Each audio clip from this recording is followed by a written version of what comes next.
almost passes below those whom the gods wish to destroy alone. I've always aspired to be heard and understood by everybody.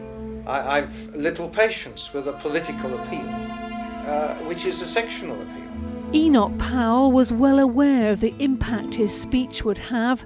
He sent advance copies to ITV Central, then ATV, and to his local paper, the Wolverhampton Express and Star, telling its editor, "This speech will fizz like a rocket, but whereas all rockets fall to earth, this one is going to stay up."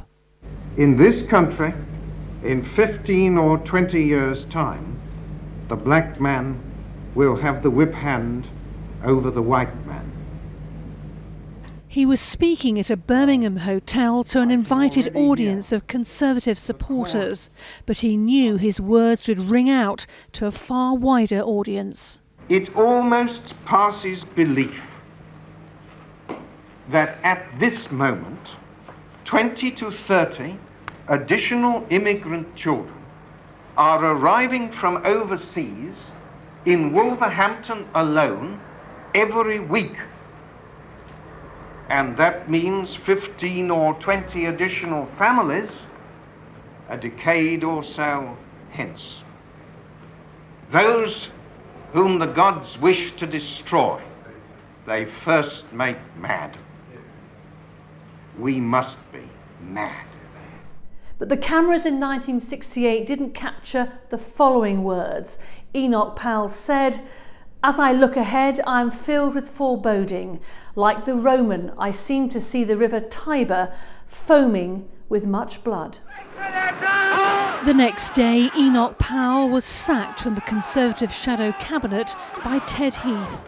There was outrage and protests on both sides of the argument. And he's the only man that's prepared to risk his job, not his livelihood, but his job, to say what the ordinary people think. 50 years on and the speech is recalled by fellow politicians.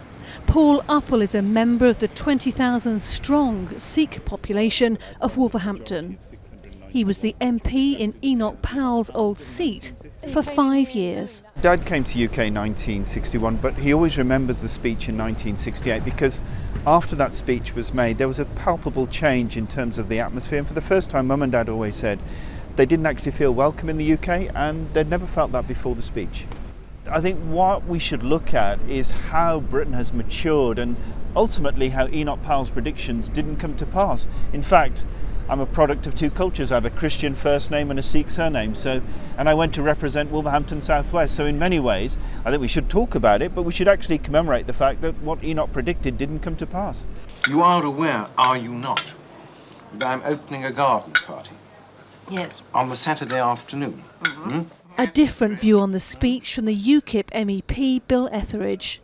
Born in Wolverhampton and a seasoned political campaigner on the issue of immigration. Well, that speech 50 years ago was given in terminology and words that we wouldn't use today.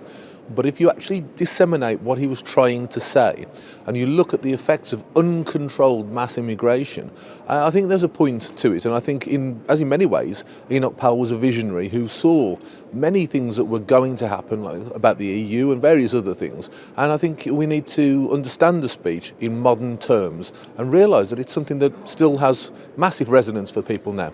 Not the view of Dudley MP Ian Austin.